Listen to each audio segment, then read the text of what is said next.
Nobody knows anything. What a weekend. Lindsey Graham is dead. Mitch McConnell is alive. Plus, Holly Otterbein joins us to talk about the latest in Maine, 2028, Pennsylvania, and beyond. All that and more tonight on Nobody Knows Anything.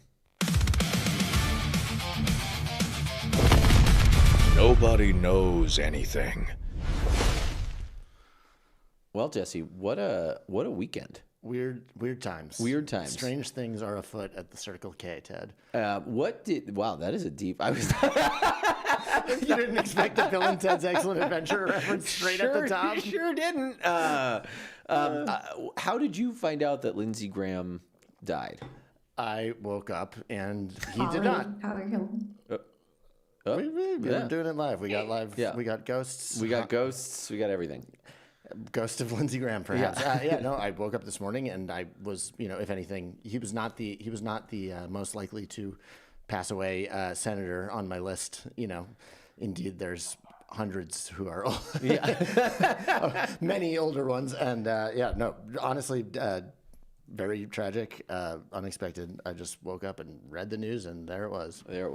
In the last hour or so, some probably less sad news. Mitch McConnell releasing a hostage photo indicating he is very much alive, counter to the rampant speculation on the internet. We have a visual here of the photo. So that is the first bit of news. So that is that is good. I would say, the hostage photo where he is displaying the today's newspaper. It is straight up like this is like what Hamas and ISIS. Can you hear me now? Yeah, I can. Can you hear me? Sorry, friends, we're live here, and we're just working it all out. Yeah, exactly. So bear with us. Mitch McConnell, a little bit of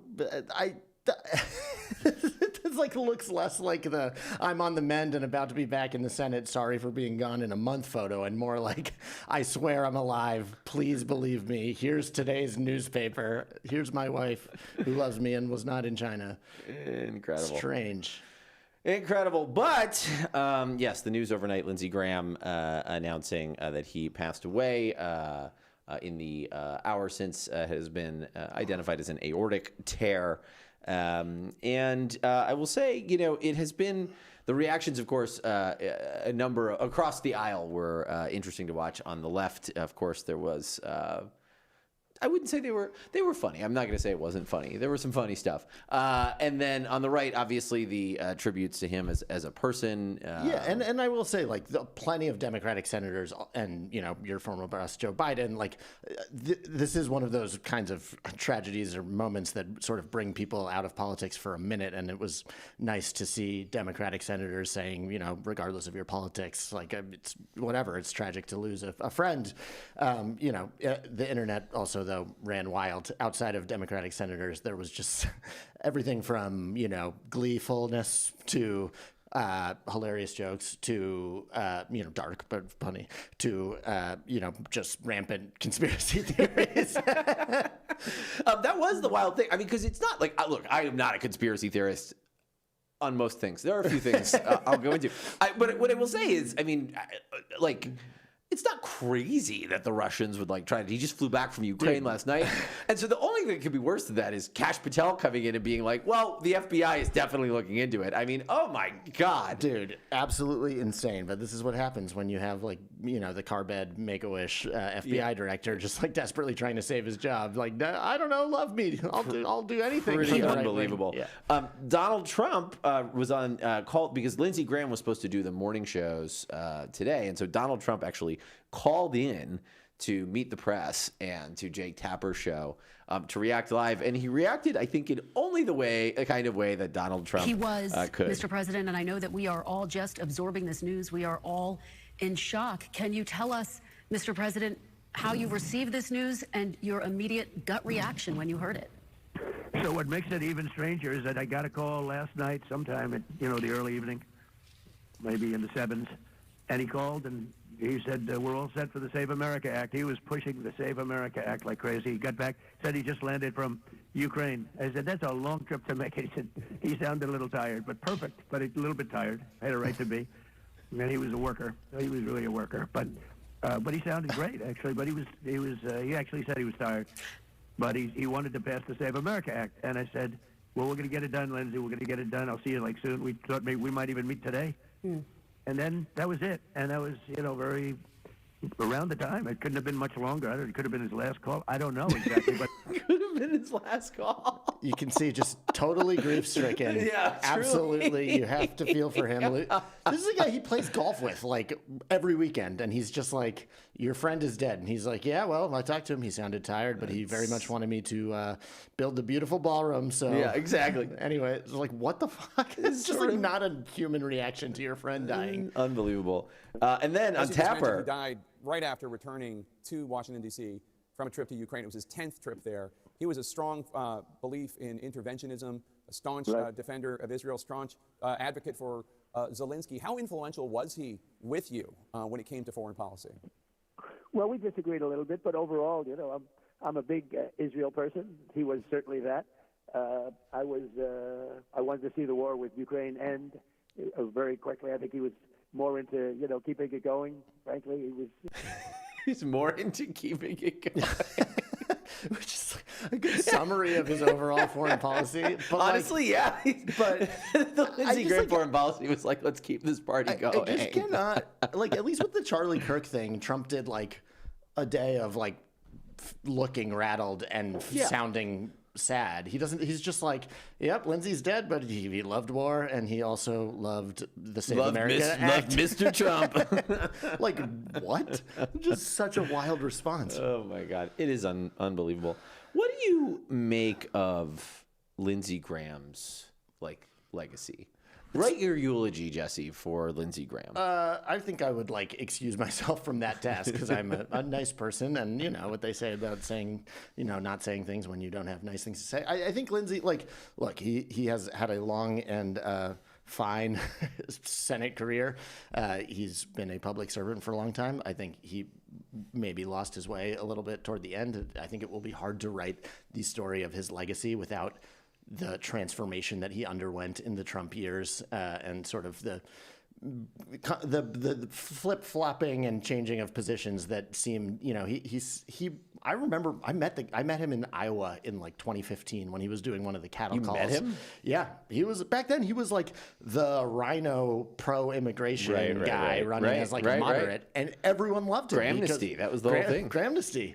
And everyone loved him because he was he was a good old time. He would just shoot the shit. He had a southern accent. He would go out drinking. Everyone loved Lindsey, and he was the rational one that's yeah, we got a bunch of wackadoodles in our party, and and that was his thing for a while. He worked with Joe Biden on a bunch of stuff. He had this whole career pre-Trump, and then at some point he made the calculation that in order to stay relevant in the Republican Party, he was going to have to be a Trump toady, and that was sort of what guided him over the last decade plus, with a little dash of still I love doing wars in the Middle East, like that.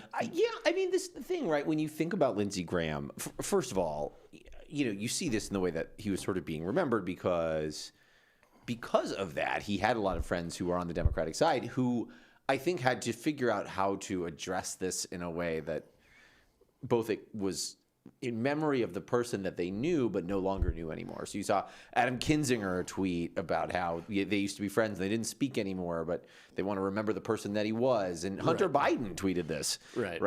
Choosing to remember who he was during the period around Beau Biden's death. It is remarkable to watch that change. And one of the things that I think came up in a lot of the discourse about him, because I think there's, if you're in D.C., there's always sort of been this parlor game of what the fuck is he doing? Why is this happening? What is going on with Lindsey Graham? And the theory that sort of bubbled up today was this idea of relevance, that he was doing what he needed to do in order to be relevant. He was afraid of being irrelevant, doing something stupid like starting a podcast. And and so what he did is, he lurched towards where the center of power was. And, irrespective of sort of the tragedy of his death, that is the thing that is always going to be remembered with Lindsey Graham, is his sort of hard and obsequious pivot. Yes, he was very funny. Yes, he had great friends across the aisle. Truly sort of one of the last normal Republican holdouts. But it really does say so much about where the party ended up that he became what he was. Yeah, I do think the final chapter of his life is like a microcosm of the Trump era, which is just like, if you would like to remain relevant in the Republican Party, you have to play this game. There's kind of no other game in town, Yeah. And I do think he kind of lost his way, especially after John McCain passed away. They were obviously best of friends, and McCain was maybe like the moral core there, and it just seemed like Lindsey, people were astonished at some of the things that he kind of had always prioritized throughout his career, that he like was willing to mortgage in favor of maintaining a golf partnership with Donald Trump. But again, like, tremendously sad. I think regardless of his transformation as a senator or whatever, at the end of the day, like, we're humans, unlike Mr. Trump, whose immediate thought was, ooh, this is a good way to try to hawk the Save America Act. Yeah, I feel like sad. This is shocking. And, he's a public servant, and, sad day. Well, we go from that to, can Democrats win South Carolina? The obvious question came up immediately next about what exactly what exactly happens in this race. I mean, in many ways, it's sort of interesting. It's a parallel between what's happening in Maine and happening in South Carolina. You have a who's going to be the nominee question. Everyone who just ran for governor is like, it's going to be me. And so, it opens up this question of what is actually possible here. The way the process is going to go, this from Bayless Wagner from the New York Times. Per South Carolina state law, this is the timeline for replacing Lindsey Graham on the ballot. Filing periods open July 21st. Second Tuesday after his death, closes July 8th. Special primary August 11th, and then a runoff, if necessary, on August 25th. And so this does become kind of a big distraction for Republicans in a way that is interesting, and sort of at the same time, a slight nudge in the Kalshi markets, but not a ton, a 5-point nudge towards Annie Andrews,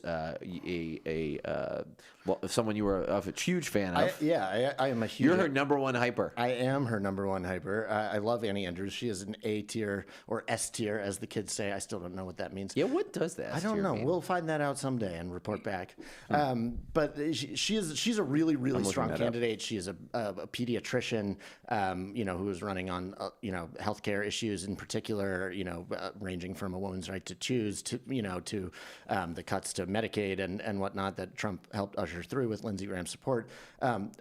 Weirdly, I think sort of in a similar way, again, we're just looking crassly at the politics here. I don't mean to minimize Lindsey Graham's death, but from a political, you're like, but I kind of do. I do. This is what we do. People don't come here to hear my eulogies; they come to hear me eulogize the Democratic establishment.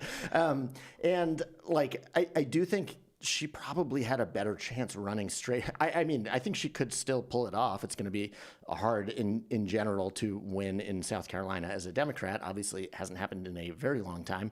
But I do think, kind of much in the way that, again, not that they were rooting for death, but like much in the way that Susan Collins, I think, very much wanted to run against Graham Platner and would have liked him to make it through the deadline for withdrawal. Like, I actually do think that Annie Andrews was best positioned running as a foil to Lindsey Graham. He was sort of uniquely unpopular because there were a lot of Republican voters who also really disliked Lindsey, and it's just like such an anti-incumbent environment. I actually think it becomes a slightly harder race if they end up with sort of, nominal generic Republican, just the same way in Maine, like generic Democrat may be enough to beat Susan Collins in this environment. Who knows? 314 Action dropped a poll this week that said that Lindsey Graham actually had a 48-45 lead with a 40% job approval. And then after they included the biographies of both candidates in the polls, Dr. Andrews takes the lead. That's a little like, okay. I love the biographies. It's such a great poster. Once we told them that he was Mother Teresa and the other guy was a Nazi, they voted all Teresa had the lead. Their vote. Unbelievable. But indicating some level of a close race here, perhaps more than people are thinking nationally. You've been on this train. Yeah, for as long as we've had a show. I would say to the DSCC and Senate Majority PAC and whatnot, like, I very much hope that these guys get off the sidelines and spend real money in Mississippi, where Scott Colomb is another S-tier candidate, in South Carolina with Annie Andrews, who is an S-tier candidate, and, Kansas. These are 3 states that are like reach states for sure. They're states that Trump carried by about 15-ish points, but all of them with really strong candidates in a environment that is going to be very maybe D+10, and in Kansas the Democratic nominee is very likely going to be this pastor Adam Hamilton. So they're all kind of uniquely well suited candidates to make a run, and you can spend $10 million in a state like that, and it goes in enormous ways. So like it would probably cost less to go all in on Mississippi, South Carolina, and Kansas than it would to just like half try to go in Texas. You know what I mean? So I hope that the DSCC and Senate Majority PAC and others take these races seriously, in large part because we also we need to be competitive in more states as the electoral map continues to evolve after the next census. And you can't become competitive in those states at the presidential if you're not ever going into them, organizing, spending money, building the brand. So from your lips to JV Porsche's ears. Also, it turns out S tier is shu in Japanese, which is a Japanese grade that sits above A. So if you get an A, it's actually a B in Japan. I thought it was so awesome. I'll take that. So awesome. That's right. That's a rough my Japanese is a little rough, but I think that might be the translation. A quick update from Leanne Caldwell at Puck. An update on the jockeying to replace Senator Lindsey Graham. Rep. Joe Wilson won't ask to be appointed. He tweeted because very directly, there's a 2-seat majority, so I'm not trying to go anywhere, but he may run for the seat because it is an appointment. Nancy Mace strongly considering, we'll come back to our pal Nance. Ralph Norman plans to talk to Governor McMaster today, and Lieutenant Governor Pamela Yvette is being encouraged to jump in, a person familiar with her thinking says. So again, it really is sort of a repeat and a who's who of sort of everybody in Republican South Carolina politics. Nancy Mace tweeting, "Just when I thought I was out, they pulled me back in." She is just like one of the most unhinged tweeters and individuals I've ever come across. Yes, her team indicating that they may put a poll in the field in the last couple of days, but other members of her team tweeting there was a poll 30 days ago, and you got your ass kicked. Much like her brain, it seems like there's a bit of a split personality thing going on there. I don't think. I mean, when you come in 5th place in she just came in 5th place in a primary statewide. It doesn't seem like the people are, desperate for her to be their representative. It does not. You can't make fetch happen. Well, we will continue to follow this story because it's kind of wild. Yeah, and half the United States Senate is like 95 years old, so maybe there will be more of this. Who knows? And the memes are tragically funny. So we will be darkly kind of funny. They're really funny. So that brings us, because there are, I will say, we started at the beginning, there are real parallels between what is happening here and what is happening in Maine. Yes, it is like a total mirror image, and who better to dive into the latest on Maine than Axios' Holly Otterbein, very special guest. Whoa. Special guest. There we go. I hope you enjoyed our very professional. Look, our graphics department is out of control, Holly. Going nuts. Thank you for the warm welcome. And Holly is Axios senior politics reporter covering Democrats. She is the co-author of Axios' 2028 newsletter, and people forget that she is the 2014 Pen and Pencil Club Philadelphia Reporter of the Year. Where does that sit on your trophy shelf, Holly? The Pen and Pencil Club is the oldest operating press club in America. I was actually on the board, which means that you're on the board of basically a bar. The media industry is thriving. Oh, well, Holly, I know you've been breaking a ton of news out in Maine. You're coming to us live from Philly, where you have, where your reputation precedes you. But you reported this weekend, I guess, that a scoop that Graham Platner had privately told staff he was planning to officially file the paperwork to end his campaign on Monday, the drop-dead deadline for him to exit the race. And then after that blew up, being, your scoop seems to propel some action here very shortly thereafter. His people impressed upon him. Perhaps he should not do that. Everyone hates him. And he indeed did withdraw with a letter that ends with "Fuck ICE, Free Palestine, Up the Hearts," which is the third tier, not S tier, third tier, Major League Soccer team. Though they are huge. They're huge. In Portland. So. The Portland Pines, they're massive. This is not, I don't think, the PR they wanted. No. But, yeah, they're like, we have all attention is good attention, Anyways, talk to us, Holly. Like, what went down in Maine over the last 72 hours? Well, now, the Maine Democrats can finally start actually running, right?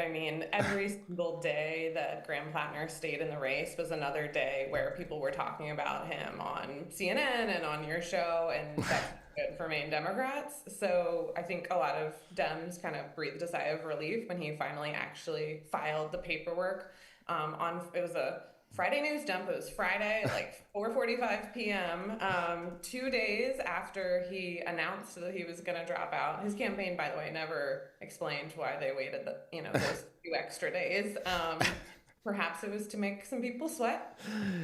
Keep us on our toes, Just seemed like it might have been what we like to call in the biz a principal problem. Yeah, a principal issue. Graham Platner did not want to submit it because he was like, "I'm popular." Yeah.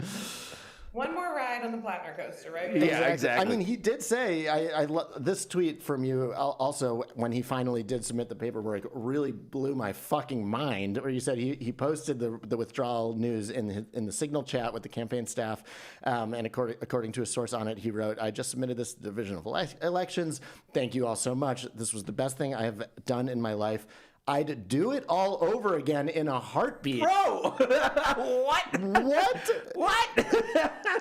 Yeah, so some people on his team saw that as like just a nice send off, like amid a rocky ending, telling his team like, "Thank you, for sticking with me, and I'd do it again with you." Like, they didn't see it as that big of a deal, but obviously, basically every Democrat outside of that team was like, "What? Like, you just, in their view, spent the last year wasting the Democratic Party's time and has sort of left the party in shambles now with 100 days to campaign." Yeah, sorry for nearly blowing it, ruining my life, my wife's life, many of your lives, the professional reputation of many people who work for me. But I got to talk real good in front of a lot of people. It's true. He got all those oyster heads.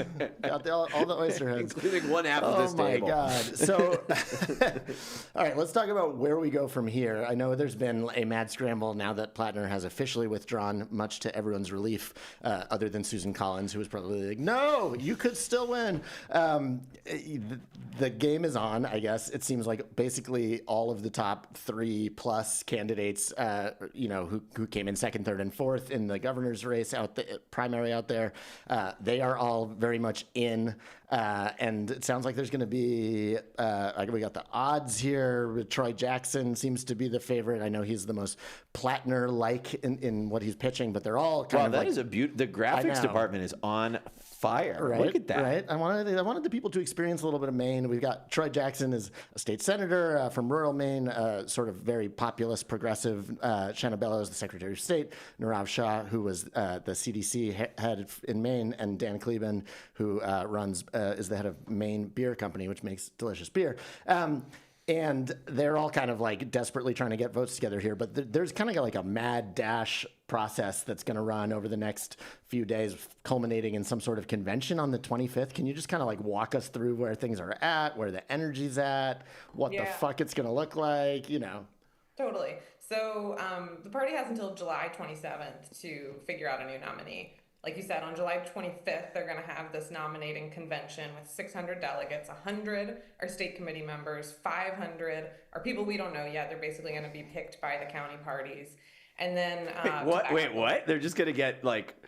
They're just going to be like, dude, anyone off the street, they'll be like... like anyone who is my understanding is that all 16 counties are having like not like these like nominating elections where anyone who is a registered Democrat who before the primary can like nominate themselves to be like a delegate at this convention. And then like all those random, like Do you think Graham Platner will apply to be a delegate? Does he have the courage? But these, just so I understand this process better, because I actually, it may shock you, I don't know shit about it. So these are not people who like are already delegates. This is like, That's right. They're just like, we're going to bring some people in and it's going to be, I mean, first of all, on the merit of, they're like including more people in the process, I think that's like a net good thing. But like, oh my God, that could get wild fast. Yeah, I mean, as somebody who lived through the Iowa 2020 caucus, Oh my God. I agree. It's a lot to ask a state party to set up in like 2 weeks. And so to your point, in 1 week, they're going to be picking these county delegates. And it appears, as Jesse said, you just have to be a Democrat. And you have to be a Democratic voter to, vote for these delegates. I think some people are holding caucuses, some counties are holding caucuses, some are online, some are in person. It's not entirely clear yet. Those details are still emerging. But the state party clearly has a ton of work cut out for it. I mean, I don't envy them. Yeah. I have to say, like, to give the Maine Democratic Party credit, they have been on top of their shit. Like, this could have been a fucking disaster. And as anyone who has, like, worked in Democratic politics knows, it's like... That's the default mode. A thinly veiled secret, thinly kept secret that a lot of these state parties... In fact, Holly has written about the Pennsylvania Democratic Party and what a disaster it was, and Josh Shapiro's effort to remake it in his image, given what a disaster it was. But, like, they have been out there, like Devin Murphy Anderson, who's the executive director of the Maine Democrats, has been out there doing like vertical video at like midnight. She's like, we are still at the office. Here's what's happening. We're going to keep you up to date for any more information. Here's the website you go to. And like, that is actually going to be essential because people are like ready for like Looney Tunes conspiracy theories about the establishment taking down the progressive wing and whatnot. But like, yeah, can you tell us a little bit more about like what the dynamics are playing out like on the ground? I know there's sort of some fears that this is like all a front, certainly Graham Platner was like the establishment, all my ex-girlfriends are the establishment. but what's going on in terms of like intra-party fighting out there? Yeah, I mean, I think there's still a real chance. I mean, like you said, like Graham Platner himself kind of poisoned the well for the next nominee, right? I mean, he talked about how, the establishment was against him, the corporate media was against him, and like really stressed that this process to, replace him has to be fair. So, we're hearing this at the same time that we know that at least as of a few days ago, like there are still Platner signs up in people's yards. There's clearly just like a ton of like bitter, hurt feelings. And whoever this next nominee is going to have to simultaneously unite the party amid all of that. And then also try to go after these like Biden-Collins voters, which is just a really tall task. I mean, one thing that I've found super interesting in watching like the beginning of this second primary play out is that even though, the state party says like Platner's team, has no role in determining the process here. And as far as I can tell, none of the candidates want his endorsement, have said that they want his endorsement. No surprise there. They're all kind of acting a little bit like Platner in terms of the ideas that they're talking about, right? Like everyone's coming out and talking about Medicare for all. They're talking about taking on billionaires. They're talking about taking on corporations. And there's also this like real anti-establishment message that they're all giving, which it's just very interesting to see. It's like just washing over you, right? I mean, like Jordan Wood coming out and like calling himself a reformer. Nirav Shah, another person who's running, saying that like establishment politicians have tried to run against Susan Collins and have failed every time. I think maybe the best example that I can give, Dan Kleben, as you said, is another candidate. He's a beer brewer. And when he actually originally ran for the Senate last year, dropped out, pretty early in the race, as when it was between Platner and Mills. And I asked him at the time, do you think Chuck Schumer should be the next majority leader of the Senate? And at the time, he was like, that's like inside the Beltway stuff. Like, that's not what Maine people are talking about. And, kind of dodged the question. Now he has, announced that he's running, and he is kind of putting at the focus of his campaign that he would vote against Schumer. So you see there, like, these candidates have clearly learned the lesson that the Platner voters, wanted something anti-establishment, wanted, very progressive policy, and they're all kind of chasing that. Yeah, super interesting. I'm curious because you co-author with Alex Thompson this great 2028 newsletter, the only one I read other than my own, of course. You had you just broke a great piece on Josh Shapiro that I want to ask you about. But first, I'm curious, whether you think there's any implications or whether the Platner of it all, how does that reflect on 2028 and the kind of intra-party fights that might play out within the Democratic Party? Yeah, I mean, it does hurt progressives a little bit in 2028 for two reasons. One is that some progressives were actually talking about Platner as a potential presidential candidate. I know that sounds crazy right now, but they were talking about that. We reported that, other people reported that. And so obviously that's not going to happen. And then two, more importantly, he was supposed to be part of the left's theory of the case coming out of 2026 and going into 2028. So, one of the problems that Bernie Sanders, continuously ran into when he ran for president is this belief that he wasn't electable, right? He's a socialist, like people aren't going to go for that. And so a lot of voters who maybe would have looked at him like, didn't vote for him in the primary. So the left is really intent and coming up with reasons or proof that that's not true. You shouldn't be concerned about electability if it's a left-wing candidate for president. And Graham Platner was supposed to be a part of that, right? He was supposed to beat Susan Collins, show that you can flip in this battleground seat, this GOP-held seat. Now that's not going to happen, and so it really puts all of the pressure on another left-wing candidate, who I know you guys have talked about, Abdul El-Sayed in Michigan. It's now really up to him to carry this banner, and if he doesn't win either the primary or the general, it's just going to significantly weaken, I think, the progressive wing going into 2028. Before we move on, one question I thought it was very interesting in this race, and I have it here in the Banger Daily News' coverage. Tammy Duckworth weighing in to say reject Nirav Shah over his handling of COVID in Illinois. What do you make of this? What's the backstory of this beef? Yeah, she came out and said, don't support him. She took issue with his work as a public health official in Illinois. She said that he basically botched the handling of a Legionnaires outbreak there.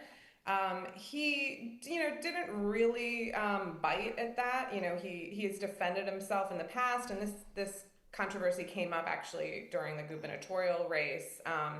And, part of his response has been that, look, after that, he still, worked in the Biden administration as a public health official and then, ran Maine's COVID policy afterwards. And people seem, at least he would argue, people liked him in that position.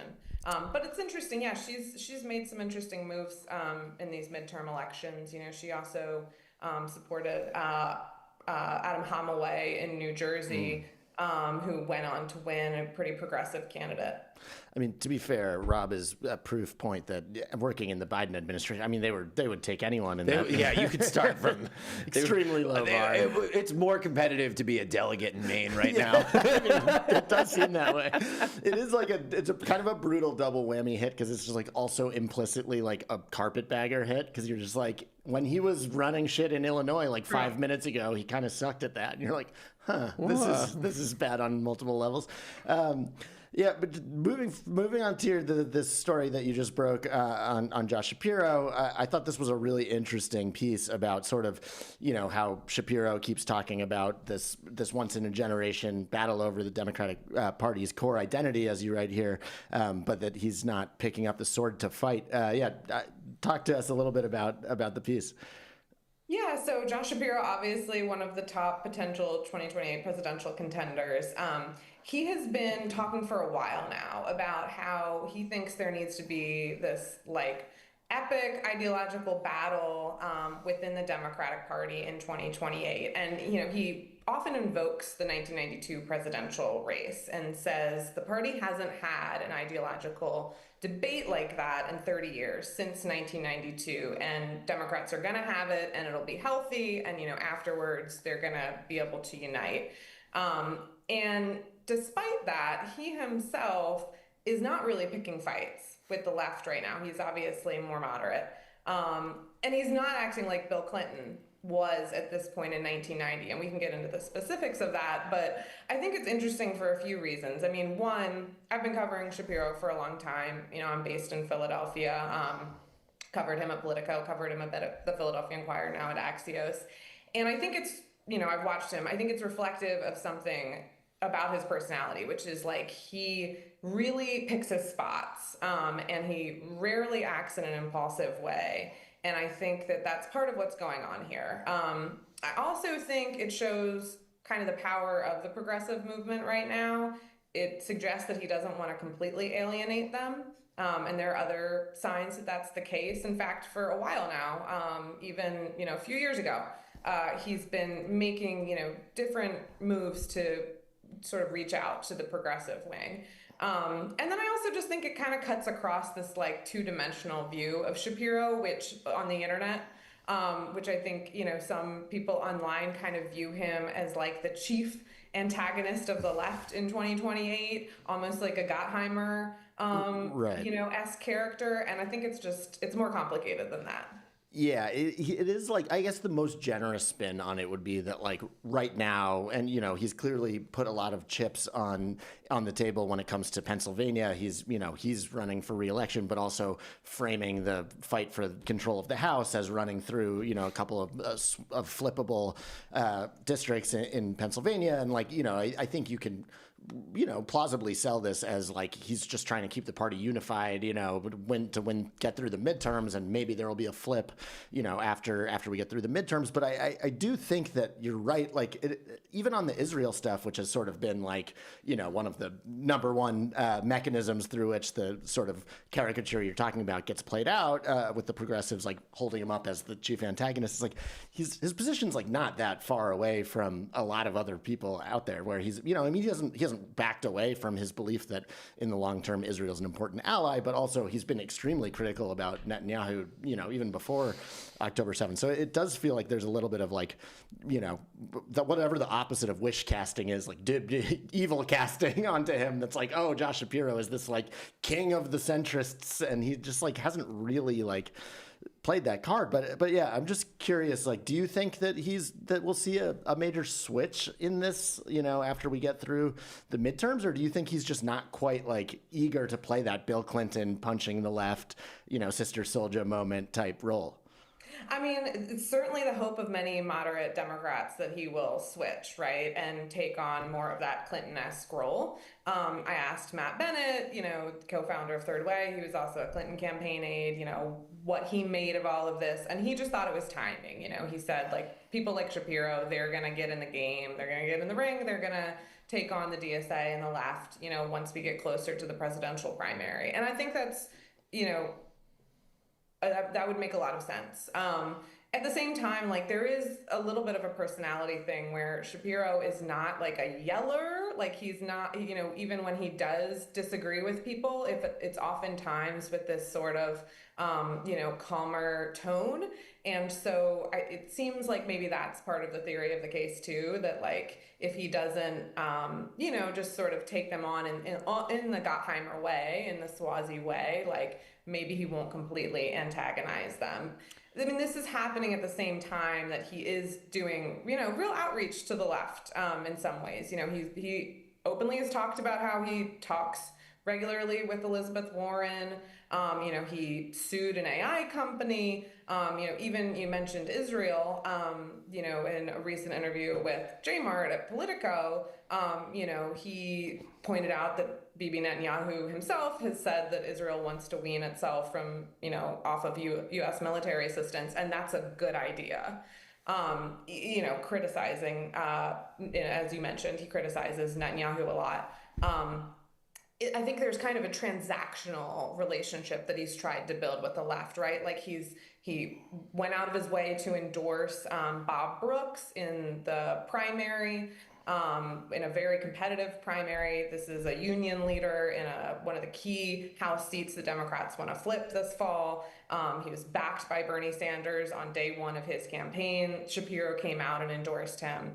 And as I mentioned, this is kind of a years-long effort. Like years ago, for example, he, sort of formed an alliance with this like Working Families Party city council member in Philadelphia and endorsed her at like a pretty important moment where she was really beefing with like the city Democratic establishment. And so it's just something that he's done over the years and shows there's like the sort of transactional relationship. I'd also point to labor too. Like he has a very good relationship with labor in the state as well.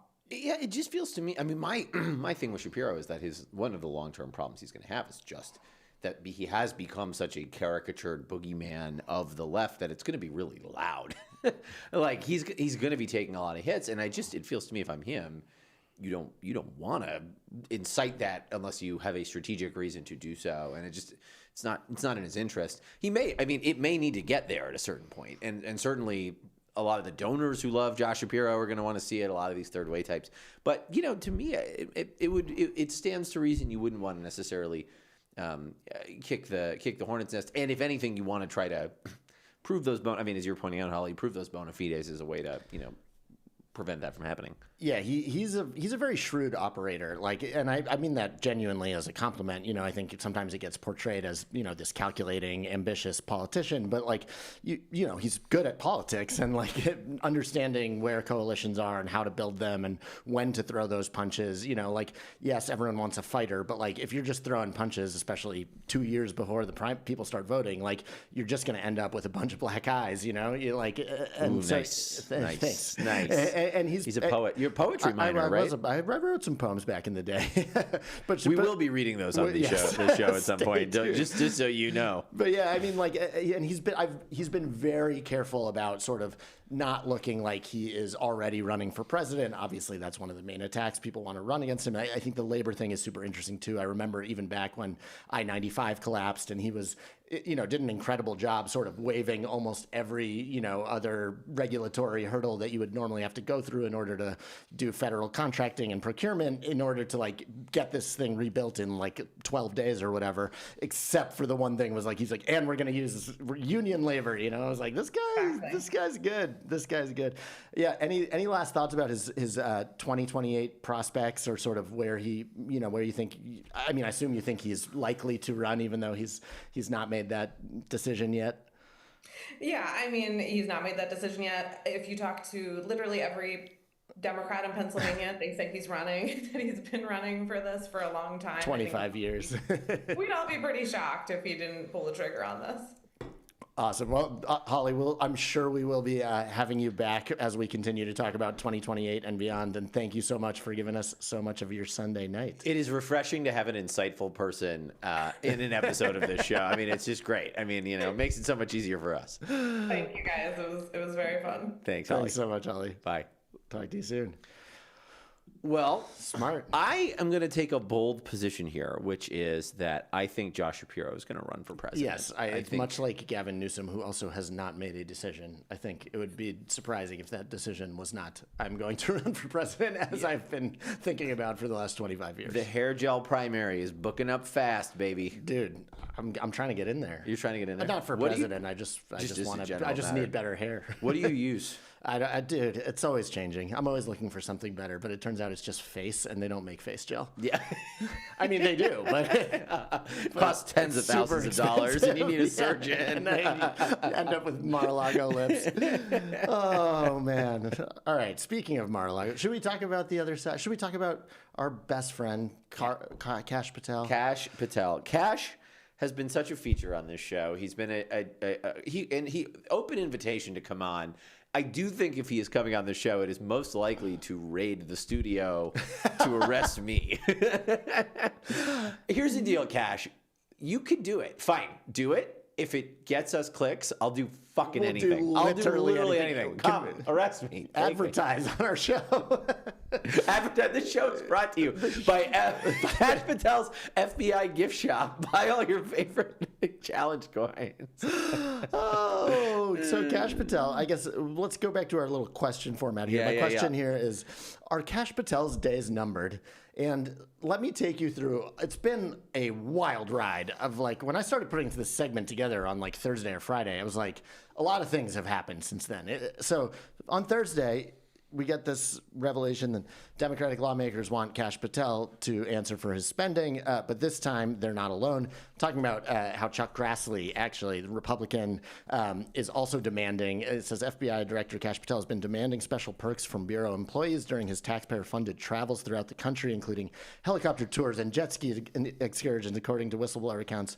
And they're talking about how Chuck Grassley is actually, it's very rare for a Republican to be rebuking a member of the Trump administration, but and you have to imagine that Chuck Grassley's first question was, "What is a helicopter?" And also, do you know? Am I alive? What is a jet ski?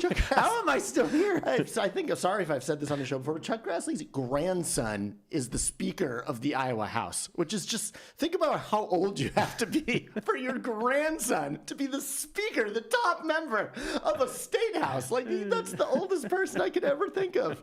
Okay, so Kash responds to this, MS Now reporting with, "Nah, my jet ski is gold-plated, dumbass," which, good tweet, I guess. Owned it. Surprisingly, didn't seem to shore up his position. So the next day, Friday morning. I love that. I love that. So crazy. I love it. He's like, actually, it's even worse than you say. Yeah, right. Actually, it's 10 times. I love him, man. I love him. So then MS Now reports Friday morning, Kash Patel was called to the White House on the heels of continued questions over his behavior, and the poor FBI director was just set to take a taxpayer-funded FBI jet to Chicago to see his girlfriend perform at Windy City Smokeout, which is a great little country festival. You've been, right? I've been. I talked to her. I have it on good authority that she was actually kind of good, but unfortunately, Kash was not there. I'm an Alexis Wilkins. You're an Alexis music truther. Kash Patel is corrupt as could be. I wish he would stop doing it with taxpayer dollars, but man, I'd love to go to one of those concerts. Bro, if you keep talking like this, they're never going to arrest us for clicks, dude. Okay. I haven't watched it, but I have friends who were at the festival who they were like, she was kind of good. Anyways, the MS reports the precise reasons that Patel's political bosses demanded he cancel the trip and report to the West Wing are unclear, but several people said top Trump deputies were disturbed by a range of actions by Patel. Some found it confounding that the FBI director was leaving town amid the recent revival of the war with Iran and alleged threats on the president's life, which does seem like a thing that the FBI director would care about. You would think that, yes. Here she is. She crushed it without him. Yeah, surviving. Good stuff. I'm very quickly pulling up an Alexis Wilkins song. I just want to hear it. I just want to know. So we're already loving the imagery. It's understated. It's understated. Back when old school was mainstream, radio was always clean. People read their news and angst. Steel guitar was on everything. Much better. Folks signed up to hear straight sing. Write this down on David King. Drop a needle down on a vine. Hold windows down, just driving 4 miles. It feels like it's been a while. When the American dream was a Cadillac and the red, white, and blue showed how you act. Things you got, you worked for. You didn't think twice, got not locking your door. When people did the right thing, with no one around. This show is just a listening party to Alexis Wilkins. I do want to hold on. I do want to just say, as like Trump propaganda songs. Oh, you would say this is S tier, perhaps shoe-tier. As like Trump propaganda. A lot of them are quite bad. So bad. That was that's a pretty good song. All right, that will get you an opening 11 a.m. slot at Windy City Smokeout. She was the first artist of the day to perform. She was not like. That's why you had to get on the plane to get there. Yeah, it's he's like, dude, what am I gonna fly? What am I gonna fly domestic? What am I gonna coach? I wouldn't. You want me to go through O'Hare Airport? No, absolutely not. Oh man. So I can't imagine she played the Trump song in Chicago, where his approval is like only outdone by Brandon Johnson, both of them sitting at 10%, Mayor Johnson and then Donald Trump, the two least popular politicians in Chicago. Okay. But we don't know for sure if that's why he was getting called back. Was he getting called back because he's getting fired, or is he getting called back because he's doing super unconstitutional subpoenas of journalists? The New York Times reporting that Times journalists were subpoenaed as Trump escalates pressure on media. Trump admin issued subpoenas on Friday to several journalists for the New York Times after the outlet reported this week on security concerns involving President Trump's new Qatari-donated Air Force One, which is just an incredible sequence of 5 words. And the subpoenas were delivered by federal agents who showed up at reporters' homes, which is not typically how you subpoena reporters. You also don't do it like immediately. You at least try to figure out who's leaking through other methods before you just like cuff Maggie Haberman in front of her children or whatever the fuck they're doing. And the Times then following that with a report that it was in White House directed Kash Patel to oversee the investigation involving the Times reporting, and that they forced him to direct it from the White House, which is not what you are supposed to do. Not technically what you were supposed to do. I mean, J.D. Vance was like, dude, Watergate was fucking chill. It was actually sick, dude. We're going to do the way worse shit than that. We can do crazier shit than that. Oh. Yeah. And then continuing his insane weekend, Kash Patel just fueling Lindsey Graham conspiracy theories, saying the FBI is assisting local authorities and has made every necessary resource available with regard to Lindsey Graham's death, which his office just said was a heart attack from heart disease, or cardiac arrest, from heart disease. And he's not full of shit because they literally sent the FBI to his house. Bro. And one last thing, unrelated, maybe we don't know what's related. Kash Patel also is busy like purging the FBI of people who don't want to just like steal all the votes from the Georgia voter rolls. Emma's now reporting FBI analysts fired after refusing to join the 2020 Georgia election probe. As they reported on July 2nd, FBI Director Kash Patel has directed that about 260 intelligence analysts from around the country devote time to what a memo called a priority investigation in Atlanta, which is apparently about Donnie J losing like 1,000 years ago. What do we do? 260 FBI analysts are trying to figure out if Donald Trump lost the 2020 election. Oh my God. Well, it is interesting. I mean, this is the thing is, what Kash Patel and they did, and what Stephen Miller set up and all of this was they got rid of all the people at the FBI who, were safe in retirement, or their pensions were fine, who could tell them to fuck off or do whatever. Those folks are all gone. They're burned out. They're laid off, whatever. They've retired. And so what's left are these folks who they just need, if they don't do what is said, then they will potentially lose their retirement, their pension, their well-being. If they get fired, they're going to be in a lot of trouble personally. And so there's this thing going on where sort of what remains are a lot of people who have to just go along with the stupid thing and maybe try to slow it down and whatever. Right. Which sorry, the deep state. No one is doing this. Everyone's fine. They're totally listening to you, Mr. Trump. They did kind of get rid of most of the deep state. Such a shame. Which brings it's a perfect way to feed into this great question that we got Kalshi markets here. Kash Patel, briefly before all the other reporting, when there was reporting that he was just being summoned for wasting taxpayer dollars, a little spike in Kash Patel getting fired stock, but that kind of fell once they were like, oh no, he's just doing weaponizing the government against his political enemies stuff. And they're like, oh, that's good. But I do kind of think, to your point, so you see here it's like back down to 8% that his departure is announced this month, but still over 55%, over 50% at 55% that he leaves at some point this year. And to your point, Rob, I do kind of think, as much as Trump is probably genuinely really fucking annoyed, if there's one thing he hates, it's like people wasting money to to fucking make their lives cooler, when he's like, no, all the money is for my life to be better. So I do think that he's really fucking annoyed by the headlines about Kash Patel taking FBI jets to every Alexis Wilkins concert, which is a very cool thing to do. And I would love to. It's a thing that you're about to do. All I want to do is drink Kash branded bourbon on the fucking FBI jet and watch. This show is brought to you by NetJets. Help Jesse. But I I do think that Trump is like ultimately going to keep him on. They still got Bill Pulte running the broader, intel community, and Kash as FBI. Like, who else is going to be their little message boy? That's just like, yeah, I'll fucking fire anyone who won't just like, go along with these crazy election probes. I kind of think you want him on through the midterms. Yeah, 100%. If you're trying to steal the midterms, which again is you do the lib thing, which is like, can you let that sink in? But it is insane. Yeah. It is insane. Donald Trump's collapsing. As we'll be headlining this video shortly. But like, it is nuts that like the FBI director is like, it's a midterm based decision. It's like, what totally the fuck? crazy. They have 10-year terms so that it can span beyond any one presidential term. And they're like, yeah, we're going to make the car bed kid. But, Kash wants to get back to the noblest profession, content creation. Oh, man. Anyway, we move on to some unbelievable reporting out of California. Just absolute deft reporting. From LA Material, which I had never heard of, but you should subscribe because this is an unbelievable data journalism project, which is they found LA politicians' Yelp reviews and then built an interactive map of 100+ ratings. Incredible. You have to walk through them. Karen Bass, the current mayor up for re-election, loves Amy's Angels Cleaning, which is in Culver City. I contacted you while on an airplane yesterday morning and needed my house cleaned immediately. You responded right away. I arranged the whole thing while traveling back to LA, and you completely accommodated my request.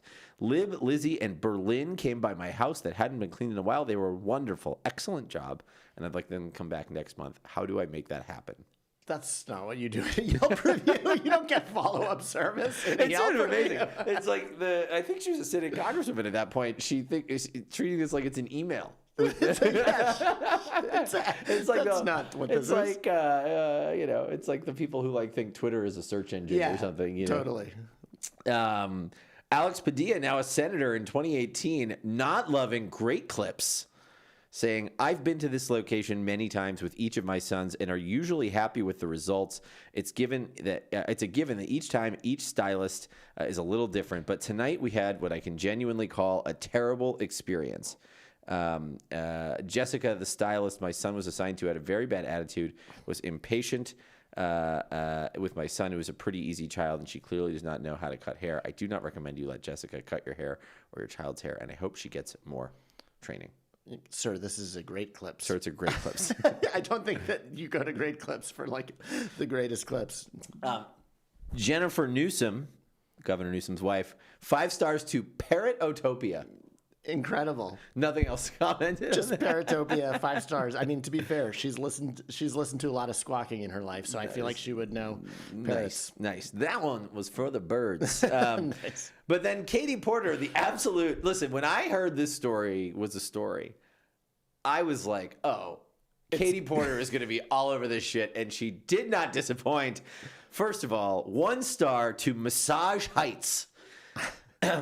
Porter writes on October 1st, 2017, note that almost 1/3 of reviews are not recommended. Almost 1/3. She did so much math to try to. Management is hiding a serious problem. I bet she's got her whiteboard out and she's like, yes, you'll see. This is my lattice. I was a member here for over 6 years, so consider my depth of experience with this place is how you judge this review. Some of the folks who worked here in recent years were amazing. You'll see a lot of mentions of Chris and Arlene. Neither work here anymore, and the departures have been handled terribly by the franchise owner, Bill.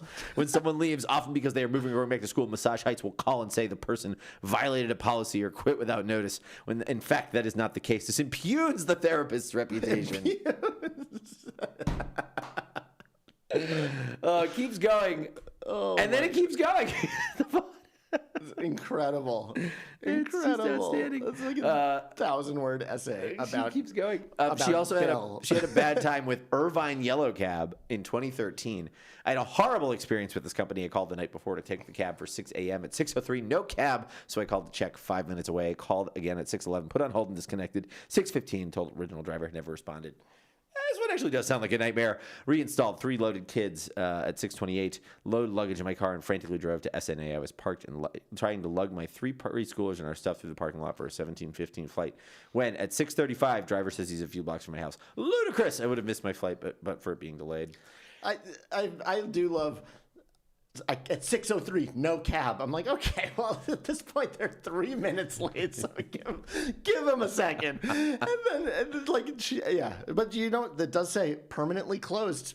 Katie Porter gets results. That's right. She nailed it. Supercuts, the next victim, 1 star. What is it with these chains? Stop reviewing chain barbers. You don't go to Supercuts, dude. That's why the fucking problem. That's like basically their slogan. Supercuts, don't come here. Here's at least one major problem with this place. And why I marked it appointments only. This is in 2011. I show up for a simple haircut for my son at 6:40 on Saturday, and okay, like everything else in Irvine, they close ridiculously early at 7 p.m. If they'd simply told me they could not do it, I probably would have moved on. Instead, I waited around for 5 minutes while some woman decides what color of tomato red her hair should be. And then when I get asked, I'm told they don't have time to do it before they are closed. Okay, I still probably would have moved on, but then some guy walks in at that point, and they have time to cut his hair because he called to tell them he was on his way. WTF. So there's a secret system for Supercuts! Exclamation If you thought the establishment was mean to Graham Platner. Yeah, the haircutting establishment has been built terrible. A secret system that only the corporate candidates can access. It's unbelievable. So this got us to thinking, what would other political Yelp reviews look like? And so we have a couple that we've dug up. We did our own data journalism here. This one is for Cafe Milano, 5 stars in D.C. from Mitch M. I had a quote, I had a great Italian meal here last night, July 11th, because I am very much alive. No one is writing this for me. I am capable of eating food, and my body is capable of processing it because I am alive. You gotta love Mitch McConnell. Mitch clearing up all the rumors there. Yeah, just making sure Cafe Milano is on it.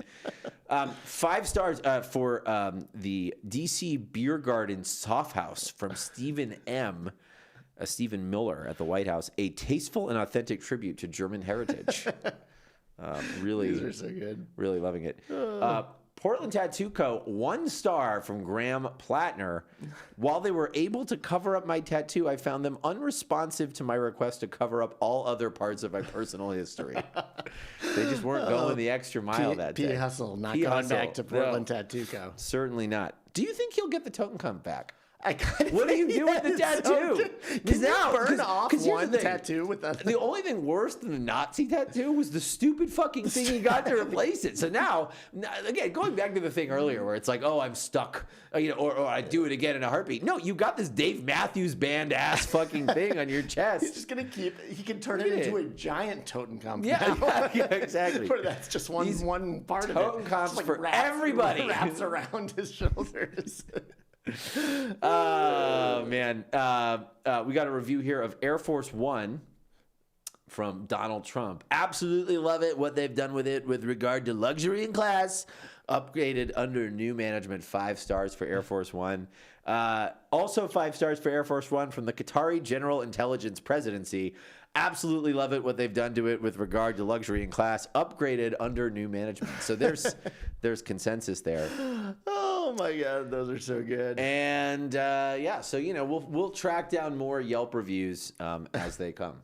And if you have a few seconds and you want to write a good Yelp review for our show on Apple Podcasts or on Spotify or on YouTube or really wherever you get your podcasts, please do. And that is all for tonight here on Nobody Knows Anything. That was such a professional segue to We're the getting end better, here. dude. We're getting better. We're getting better. I don't know how much better we're gonna get, but I think we're getting good. We've maxed out our potential. We've really hit the ceiling here. Thank you for watching, and we will be back on Wednesday for Nobody Knows Anything. I'm Rob Flaherty. And I'm Jesse Lurick. We'll see you on Wednesday.